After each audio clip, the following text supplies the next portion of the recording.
A partir de agora está no ar Agro e Prosa Podcast, o seu podcast do agronegócio. Oferecimento Precisão Aeroagrícola. Agro e Prosa, apresentação Divino Ronaldo. Hoje nós vamos falar de um dos assuntos mais comentados nas rodas de produtores rurais. Clima. Todo mundo falando de clima. Para plantar, precisa de saber o clima. Para colher, também precisa do clima. E o produtor vai atrás da previsão climática. E aí começa um zoom, porque uns confiam, outros não confiam, uns acreditam, outros não acreditam. E hoje eu vou falar com um especialista. Nada melhor do que um especialista para explicar para a gente. Eu vou conversar com o Fernando Rodrigues Cabral Filho, engenheiro agrônomo, pesquisador na área de ciências agrárias no SEAGRE, Centro de Excelência em Agricultura Exponencial. O tema, como entender as alterações climáticas, depois ele vai até me falar se esse termo está certo ou não, e as suas previsões. Meu amigo, tudo bem? Valeu, Divino. Obrigado aí pelo convite, né? A satisfação estar aqui com você, agora de uma forma presencial, nesse estúdio aqui tão bonito. Ficou bacana, né? Não ficou? Ficou bom, ficou muito Legal, bacana, cara. hein? Muito receptivo. E vamos lá, né? Espero poder responder aí todas as perguntas, os questionamentos, né? Por esse tema aí, igual você comentou aí no início, é um pouco... Gera muita controvérsia, né? Mas a gente tenta trazer ele para o produtor da forma mais clara possível, mais coesa possível, né? E é isso. Você sabe qual que é a impressão que eu tenho, Fernando? É o seguinte, tudo aquilo que você não tem controle se torna polêmico. Verdade. Porque a gente, enquanto ser humano, a gente quer ter controle sobre tudo. A gente acha que tem controle da vida, né? De tudo. Cara, de repente você entende que você não tem controle de nada. Você acha o seguinte, olha, vai chegar o dia, vou plantar, vai acabar o vazio sanitário, eu já vou plantar, vai dar tudo certo, vou colher, vou plantar o milho. Cara, de repente muda tudo às vezes. Aí você tem que entender que não vai plantar agora, vai plantar depois, que a janela do milho já fechou, você vai ter que buscar outra cultura, ou então você vai ter que fazer um replantio. Aí gera toda essa polêmica. Onde é que entra o seu trabalho e o SEAGRE nessa questão toda? Tá, então vamos lá. Em 2019, quando o SEAGRE foi fundado, né, em Rio Verde, tinha alguns que a gente chama de projetos de portfólio, que são aqueles projetos que iniciaram com o centro, e um deles era a instalação de estações meteorológicas em Rio Verde, né? Aí a gente instalou essas estações. O que são essas estações? Né? Aquilo que mede a temperatura do ar, mede a quantidade de chuva, mede a umidade do ar, né? Que às vezes o pessoal vê lá na TV a previsão e depois o que aconteceu, né? Então é esse equipamento que mede isso. A gente instalou em algumas fazendas, inclusive agradecer muito os produtores que apoiaram, né? Cederam lá para poder instalar na fazenda deles e tal. A gente tem uma parceria muito grande com eles.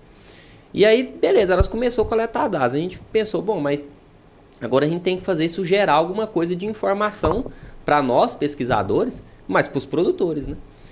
E aí veio a ideia de criar o SIAG, né? Que foi o Sistema de Informações Agrometeorológicas, para que a gente converta esses dados, não só dessas estações, mas aí outras coisas que nós temos em conjunto, para gerar informações para o produtor. O SIAG está dentro do SEAGRE. Do SEAGRE. Isso.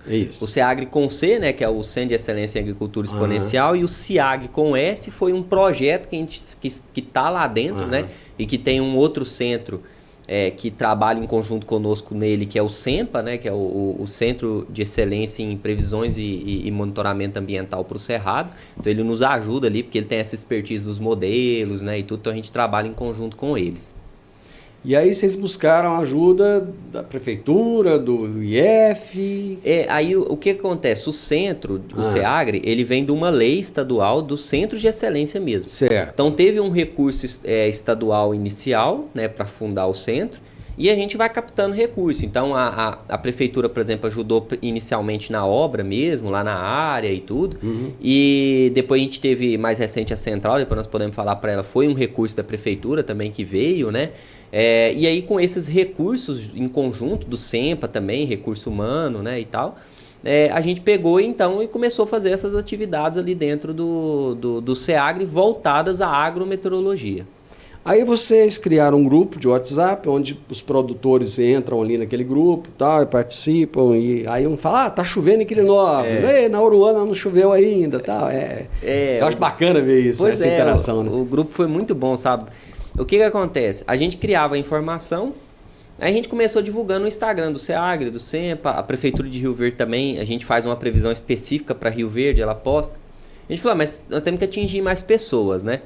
Ter uma plataforma, ter um aplicativo é um sonho nosso. Né? Muita gente pergunta, mas é muito caro, a gente não conseguiu fazer ainda. Então o que a gente falou? Logo na época tinha saído, eu acho que foi um levantamento que o Senar fez, perguntando para o produtor rural qual o aplicativo que ele mais usava. E acho que foi 70%, alguma coisa assim, era o WhatsApp, né? Eu falei, então vamos criar um grupo. A gente criou um grupo, divulgou. Quase todo mundo tem lá, é produtor, é técnico, pessoal da imprensa, né? E aí a gente fica divulgando essas informações e permitimos eles também divulgar somente esse tipo de informação. Mas criou um ambiente legal, porque eles ficam monitorando em tempo real para nós, né? Então, tá chovendo em Caiapona, tá chovendo em Rio Verde, em tal região, e isso vai, sabe?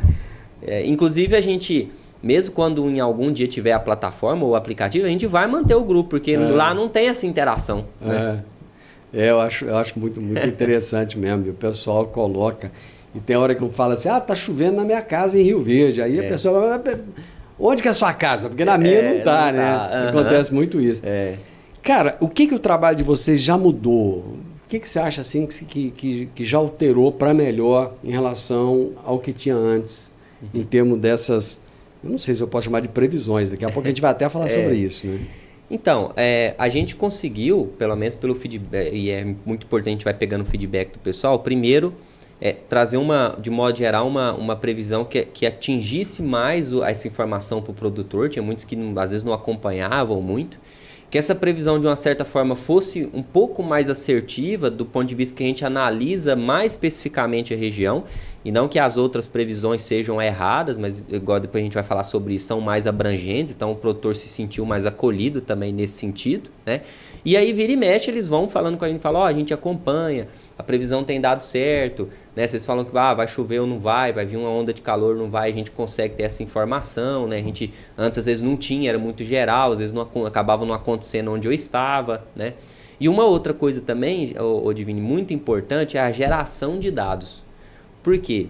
Por exemplo, hoje para um seguro agrícola, se o produtor tem uma perda por alguma questão, adversidade, ele precisa dos dados para comprovar aquela adversidade. E às vezes ele tinha dificuldade de obter.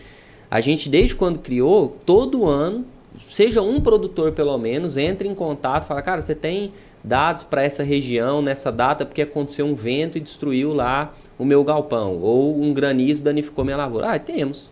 A gente manda os dados meteorológicos para ele e aí ele, né, que com os técnicos dele vai lá para o seguro, enfim, faça o laudo. Mas os dados ele antes não tinha, agora ele tem disponível. Então a gente ajuda, né, a alimentar isso, né? Hoje os financiamentos, o próprio seguro safra, o próprio zoneamento agrícola de risco climático, tudo utiliza esses dados. E a gente tem uma ideia geral, né? E agora que a gente está gerando isso para a região passa a ter mais subsídio para ir em contraponto a isso que é pedido, às vezes por uma legislação, às vezes para o cara pegar um financiamento, né? Às vezes para quem está abrindo área, né? Então, assim, a gente tem visto que nós estamos conseguindo muito contribuir nesse sentido. E tem algumas outras atividades que a gente também passou a fazer lá para além dessa questão aí também. A gente pode abordar depois. Teve uma conferência em Brasília na semana passada, semana atrasada, Conferência Global sobre Agricultura Inteligente para o Clima. Quando eu vi aquilo, eu falei, gente, o que é agricultura inteligente para o clima? Você consegue me traduzir isso? É tanta coisa nova que o pessoal inventa que a gente... O pessoal acaba rebuscando, né, as terminologias, né? Mas assim, o que o pessoal está querendo dizer é assim... são técnicas, são informações ou uma agricultura que ela é baseada para além das questões agronômicas, mas em qual vai ser o clima atual ou futuro daquela região, para que o produtor, para que os técnicos possam se adaptar. Né? Então aí isso, você busca, por exemplo, esse tipo de monitoramento, esse tipo de previsão é importante. né? E aí com isso você adaptar as suas técnicas de cultivo pensando nessas mudanças, ou as próprias empresas com isso, olha, nós temos que desenvolver materiais ou produtos que vão adaptar ou vão melhorar aquela planta, aquele cultivo para essa condição atual ou até mesmo futura que está prevista, né? Por quê? Muito se fala da chuva, né? Então chuva sempre é o destaque. Se a gente for ver, existe hoje uma coisa que a gente consegue superar a chuva. É só o cara colocar a irrigação, não é? Não, sim. Desse ponto de vista, mas não é? Pensando desse jeito. O pessoal fala, olha, não está chovendo. Bom, eu tenho a tecnologia já que é a irrigação. Sim. Mas qual que tem sido o problema? A primeira coisa, a gestão dessa irrigação. Tem tido muitos problemas quanto a isso, nem todo mundo... Nem estou falando nem a questão financeira, eu já estou falando, o cara tem dinheiro mesmo, ele não consegue colocar, porque eu tenho problema ele não consegue um outorga. Eu tenho problemas hídricos, eu tenho problema de energia disponível, eletrificação rural. Né? Então, ou seja, isso está dentro disso daí. Olha, eu tenho uma capacidade de me adaptar à questão de quando tiver falta de água, né? Mas eu não tenho condição nem legal ou nem infraestrutura mínima necessária para isso, então eu já tenho uma limitação. Então é pensar nisso. Mas qual que é uma outra questão? Temperatura. A temperatura ela tem sido um problema e que muitos não têm visualizado. Ela tem causado muitos problemas na nossa região e que nem a irrigação resolve. Nós tivemos, agora eu não vou lembrar se foi esse ano ou ano passado, às vezes eu me confundo, mas pessoas tinham culturas em irrigação e que veio a produzir menos por conta de problemas com temperatura. Alta tecnologia, eficiência e produtividade no campo. Com a precisão aeroagrícola, você tem maior uniformidade na aplicação, sem amassar plantas e sem compactar o solo. Tudo isso com menor impacto ambiental e uma equipe comprometida com ética, respeito, inovação e resultados. Certificação em aplicação aeroagrícola sustentável, base em Catalão e pontos de apoio em Goiás, Minas Gerais e São Paulo. Precisão Aeroagrícola, sua aplicação em boas mãos. Acesse www.precisãoaeroagrícola.com.br. Tá mais calor do que antigamente? As médias sim. As médias sim. Isso é um ponto importante que você tocou. A média histórica que nós temos, falando aqui para a região, né? Desde quando, acho que, por exemplo, a estação do INEMET aqui em Rio Verde mesmo, não sei se é de 70, alguma coisa assim, então tem dados bem antigos, né?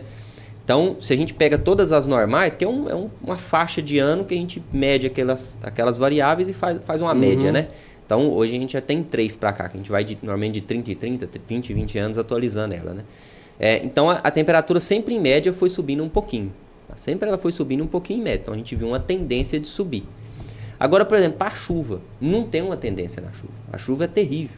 Então, você pega ano e chove demais, depois chove de menos, depois chove muito numa época, chove muito menos no outro. Então, a chuva, por exemplo, não está tendo uma tendência, não tem uma lógica muito grande de falar assim, porque muita gente fala, está diminuindo. Não, nos nossos dados históricos, especificamente aqui para a região, pegando, não há uma tendência clara de redução ou de aumento das chuvas. A nossa média aqui é o quê? 1.300 milímetros ano? Não, vai dar um pouco mais. Aqui acho que vai dar acho que uns 1.500, eu acho. Eu não vou lembrar agora certo. Vamos pegar 1.500 aí como um número redondo, né? 1.500. Está mantendo 1.500, o que está mudando é a regularidade das chuvas, é isso? É isso, é a regularidade delas e não o volume final. Às vezes pode chover num mês, você fala, mas esse mês tem que chover 200 milhões. Mas choveu, o problema é que um dia choveu 70 milímetros, aí passou 10 dias sem chover. Isso. Hoje, por exemplo, sempre que eu inicio uma palestra que eu vou falar de previsão, eu mostro sempre uma coisa para o pessoal que é 2 pontos. Falar, pessoal, independente da previsão que eu fizer para vocês, tem 2 coisas que com essas variáveis vai acontecer, que é a temperatura e a chuva. Temperatura, eu mostro. Ela sempre vai ser a tendência um pouquinho igual ou certeza maior do que a média histórica. Está sendo sempre assim. O que nós temos que preocupar com ela, muitas das vezes, é quanto maior ela vai ser. Porque se ela for muito acima, prejudica os nossos cultivos. Certo. Essa é a tendência. E chuva? A chuva é a qualidade da chuva. Eu coloquei como essa terminologia. Por quê? Tem acontecido muito isso. Chove o volume final histórico médio, beleza, mas às vezes chove concentrado em 1, 2 dias. Aí você fica muitos dias sem chuva. chuvas muito localizadas, né? E aí não chove no vizinho, não chove ali naquele bairro. Então, quando eu pego o volume que eu medi, ele está batendo com a média, às vezes está até acima, mas a qualidade da chuva foi muito ruim, porque ela foi muito mal distribuída, altos volumes em uma só vez, né? E aí quando a gente pega para a agricultura, chove muito de uma vez só. Eu não aproveito aquilo lá, porque muito se perde para o escorrimento, muito infiltra no solo, vai embora, ou que fica armazenado, né? A planta utiliza por ali e depois aquilo, né? Então é isso que tem acontecido, sabe? Você falou aí, é muito comum, às vezes a gente sai na zona rural e você vê uma mancha ali, você vê que está chovendo lá em determinado local, mas não está nos outros. Essa chuva localizada é um fenômeno mais recente também ou não? Na nossa análise é um fenômeno que ele tem acontecido mais aqui na nossa região, sabe? Ele tem acontecido com maior frequência. Ele não, há muitos anos atrás, né? Ele não acontecia com tanta frequência. Eram chuvas mais estratiformes, mais abrangentes, né? E aí hoje a gente está tendo muitos sistemas locais. São esse tipo de chuva que são chuvas conectivas, né? Que a gente chama. Então, às vezes lá no horizonte você vê aquela cortina, né? De chuva.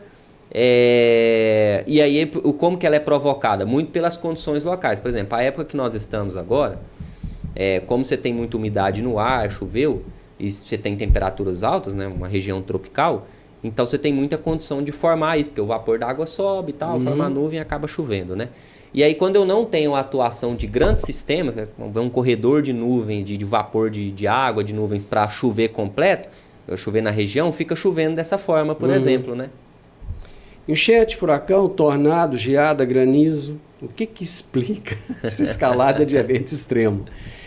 Então, tem uma discussão hoje grande, né? E aí entra naquela questão das mudanças climáticas, né? E tá acontecendo, não tá, é cíclico e tal. Então, assim, eu mesmo gosto de falar muito de adversidades, né? Então, a gente está em adversidades climáticas. Né? Qual que é a diferença? Porque a adversidade, não necessariamente a gente está falando, você está trazendo que isso é uma mudança em relação do que acontecia. Eu estou num período de adversidade, seja ele momentâneo naquele local, seja ele num espaço de tempo, seja ele naquele ano, né? E aí, se para aquela pessoa ela quer acreditar ou não, né? Utilizando a ciência ou não, que aquilo é algo que está mudando mesmo, ou que não aconteceu para trás, enfim, aí a gente acaba não entrando nessa discussão. Mas tem acontecido várias adversidades climáticas, elas vão continuar acontecendo aí no futuro próximo, né, pelo menos, e aí nós aqui na agricultura tem que tentar mitigar, né, ou seja, reduzir os efeitos maléficos dela ou ruins dela sobre a agricultura, né, também sobre aí a zona urbana quando necessário, né. Como é possível mitigar isso? Tá. O clima não é algo igual, eu tenho um problema com, às vezes, nematóide, né? Uma doença. Aí eu vou lá, aplico um produto e, às vezes, resolvo uma biotecnologia, né? Eu acabo não conseguindo resolver todo o problema, a não ser aquele exemplo da irrigação que eu dei, né? Que aí, em relação às chuvas, ela até que resolve o problema da falta de água de um modo geral, né? Quando eu consigo tê-la, óbvio, né? Mas, tirando isso, o que os produtores têm que cada vez mais... E estão fazendo isso, né? Primeiro ponto do produtor. Hoje, a gente ter palhada sobre o nosso solo, isso a gente já fala há muito tempo, né? Sim. Já se fala há muito tempo, mas assim, enfatizando, é fundamental. Porque o que ela faz com isso? Ela ajuda o nosso solo a armazenar mais água, porque isso depois vira matéria orgânica, enfim, a gente não vai aprofundar nisso, mas ajuda o nosso solo a armazenar mais água.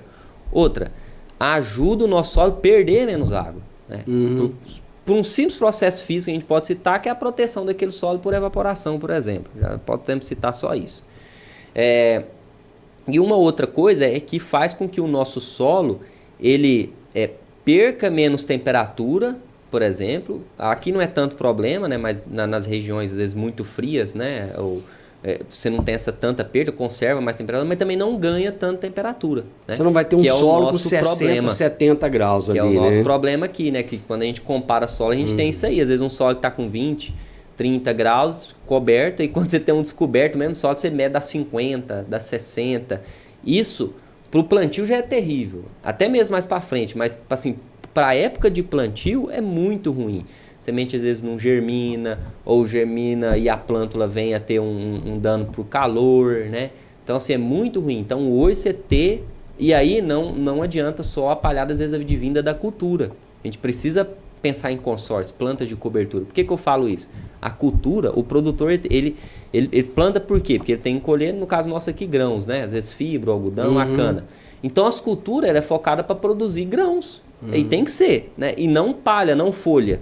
Então, o que cada vez sobra menos na lavoura é menos palha mesmo, tem que ser. Porque ele tem que levar aquilo embora, né? Ele não vai vender a palha, né?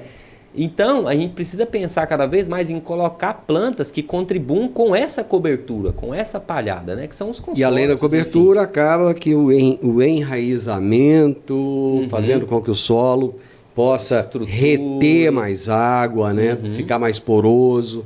Em todos esses benefícios. Aí a gente tem pulado um da indústria, né? Que é a parte do melhoramento genético. Isso já tem sido muito feito, né? Que são plantas que às vezes são mais adaptadas aquelas condições, né, de temperatura, de um pouco de seca e tal. Então, o pessoal tem tentado também o melhoramento nesse sentido. Mas assim, hoje o que eu mais vejo de benefício que o produtor consegue é o manejo da palhada, acho que é fenomenal. E claro, acompanhar, né, as previsões, as condições para plantar numa época melhor, né, decidir melhor os seus manejos, os seus posicionamentos, para tentar extrair o máximo daquela cultura. Né? Eu acho que resumindo um pouco do que você disse aí, é o seguinte: vamos cuidar do solo? Vamos cuidar do solo. É isso aí. Vamos cuidar do solo. É isso daí. Terra hoje é o bem mais caro que o produtor tem. Então, se ele for somar o dinheiro que ele tem investido em terra e o dinheiro que tem investido em qualquer outra coisa, lá em equipamentos e tal, não sei o que, a terra é o que mais custa.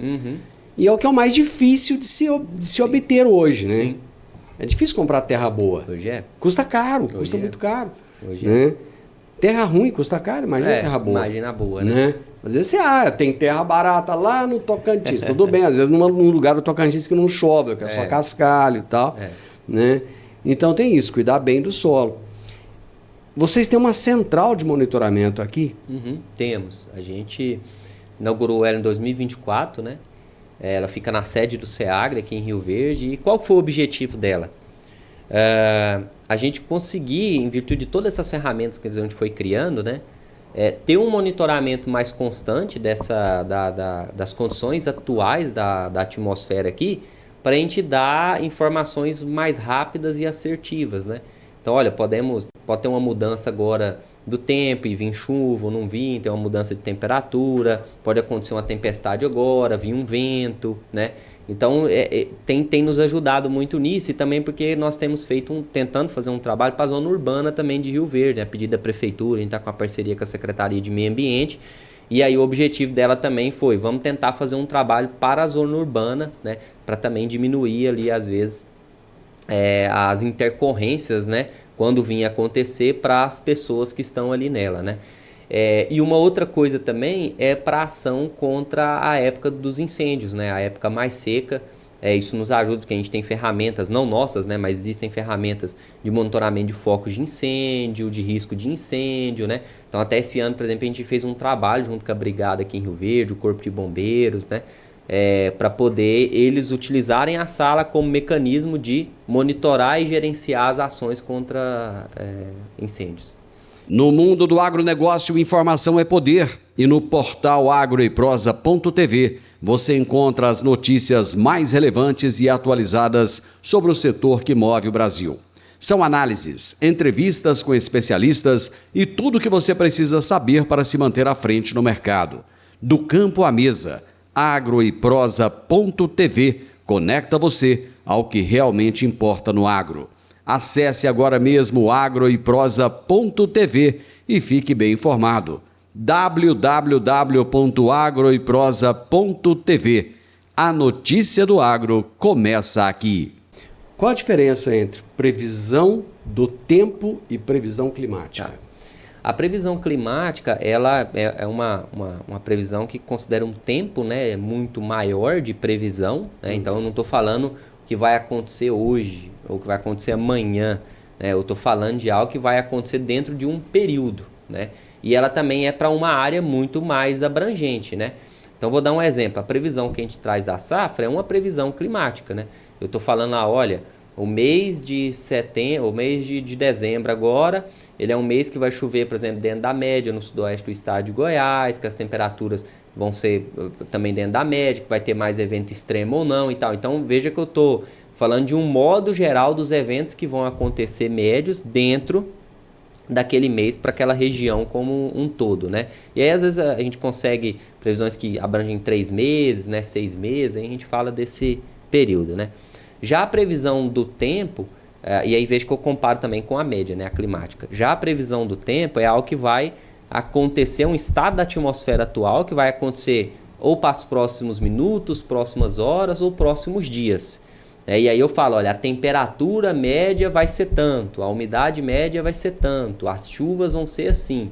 E aí eu não considero a minha média, eu não estou falando se vai chover mais ou menos que a média, temperatura, nem nada, e estou falando sobre dias, sobre horas, sobre minutos ali. Quando você fala de dias, com quantos dias se pode prever, assim, tendo uma assertividade bacana?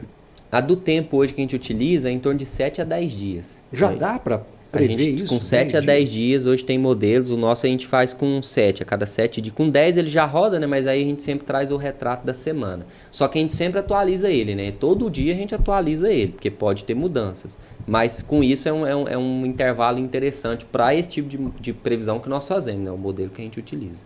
De vez em quando o pessoal fala, de acordo com o NOAA, de acordo com não sei o que lá dos Estados Unidos, Júlia, não sei as quantas, oceano...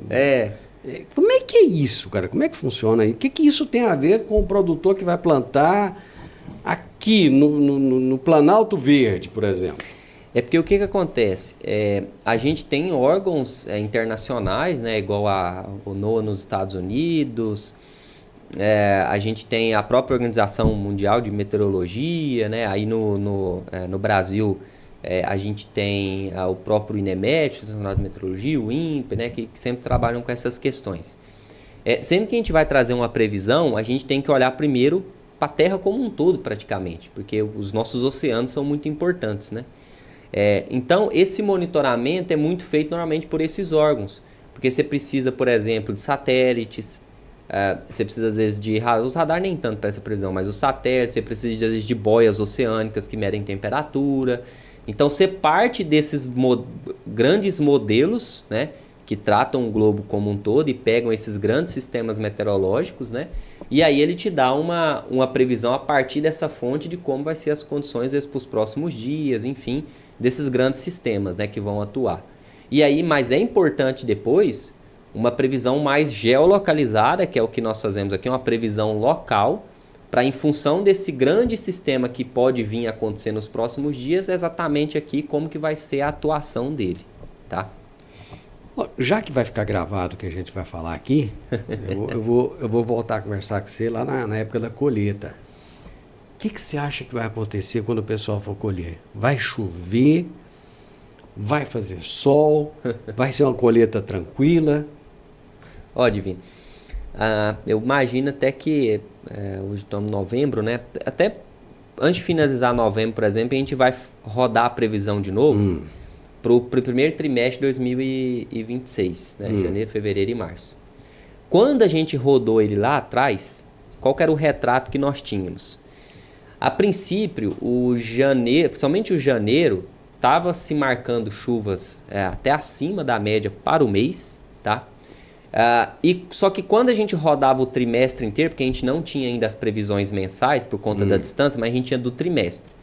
O trimestre estava marcando o que a gente chama de uma anomalia, são anomalias, né? Porque você pega da média e avalia anomalias. O clima é assim, média, qual vai ser a anomalia? Igual eu comentei, né? Não valores, em relação à média. Estava marcando anomalias negativas de chuva.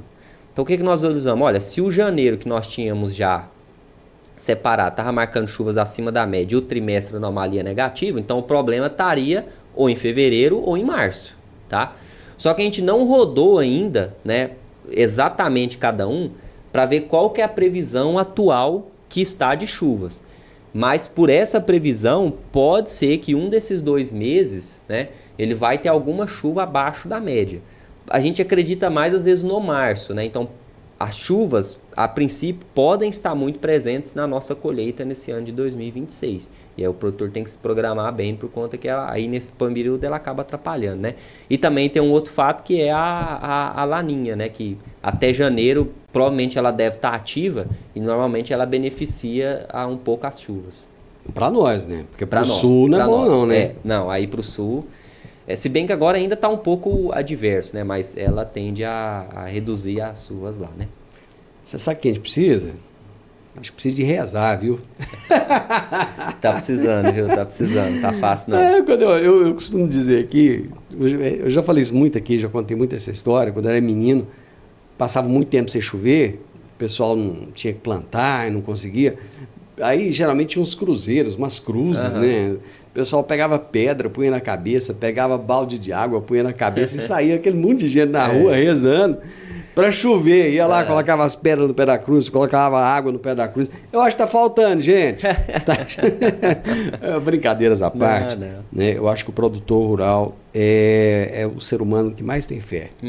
Né? Com certeza. É aquele que, cara, independente do que você falar para ele, ele vai plantar. Isso é verdade. Ele vai plantar, ele vai acreditar que vai dar certo. Né?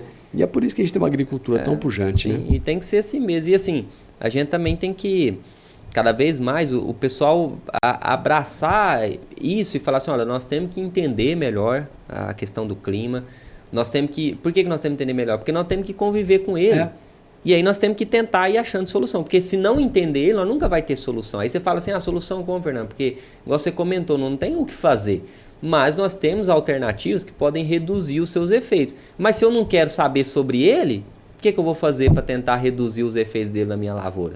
A gente viu isso, igual eu comentei, em algumas lavouras que a gente acompanha, de gente que tem uma prática A e B e outro que tem uma prática C e D, e quando teve aquela diversidade, um deles às vezes acabou se sobressaindo porque aquelas práticas ajudou ele perder menos, enquanto o outro que não fazia essas práticas perdeu muito, né? Então há essa possibilidade, né? Meu amigo, eu sou fã do trabalho de vocês, nota 10, é show de bola, vocês estão de parabéns. Acho que pouquíssimas pessoas no Brasil têm o privilégio de trabalhar num local como vocês trabalham, mas não é só trabalhar no local, não é só ter a ferramenta, vocês sabem extrair o melhor da ferramenta. E eu curto muito. Obrigado, viu? Eu que agradeço, Divini. E assim, a gente não conhece, né, claro, o Brasil inteiro, mas é difícil achar, eu acho que uma outra iniciativa que trabalha tão em prol, assim, local mesmo, para a questão agrometeorológica, né? A gente, óbvio, tem diversos centros, a gente faz trabalhos muito bacanas, né? Mas, assim, a gente abraçou essa região, porque nós somos daqui, né? A gente gosta muito daqui. E, assim, a gente tenta fazer o possível, né? Para trazer as informações mais certas, para estar próximo ao produtor, das cooperativas, das empresas que estão aqui, né? Então, assim... Eu acho que é uma iniciativa muito modelo, a gente conversando com o pessoal também igual do INPE, falou, olha, ajuda muita gente, porque a gente cuida do Brasil inteiro, então tendo vocês ali apoiando é muito importante. E a gente espera cada vez mais impactar de forma positiva quem está aqui produzindo, quem está vivendo nessa região. Show, meu amigo. Obrigado. Obrigadão. É isso aí. O Fernando falou tudo. Nós temos que acreditar, mas temos que fazer a nossa parte, né? Você, produtor rural, tem que fazer a sua parte, tem que buscar. Ele falou, mantenha uma boa palhada, faça a rotação de culturas, faça a sua parte. Pode ter certeza que Deus vai ajudar se você fizer a sua parte. Eu conversei com o Fernando Rodrigues Cabral Filho, engenheiro agrônomo, pesquisador na área de ciências agrárias no CEAGRE, Centro de Excelência em Agricultura Exponencial. E o tema foi como entender as alterações climáticas e as suas previsões. Deixe aí o seu gostei para nós, deixe um comentário, compartilhe com o máximo de pessoas e se inscreva no nosso canal. Grande abraço para todos vocês. Até a nossa próxima prosa. Tchau, tchau. O podcast AgriProsa tem o objetivo de falar do agronegócio de forma fácil, simples e descomplicada. Diariamente conversamos com os maiores atores do agro e abordamos os mais diversos assuntos de interesse de produtores rurais, técnicos, pesquisadores, profissionais da área e simpatizantes do agronegócio. Se você gosta do nosso podcast, então você pode nos ajudar. É muito simples. Basta seguir-nos nas principais plataformas de streaming e também no YouTube. Se você deixar um gostei, compartilhar os episódios e deixar um comentário, já vai nos ajudar muito a dar relevância tanto ao podcast quanto ao canal. E o mais importante de tudo, nos siga para receber notificações de novos vídeos e episódios. Um grande abraço para você e até a nossa próxima prosa.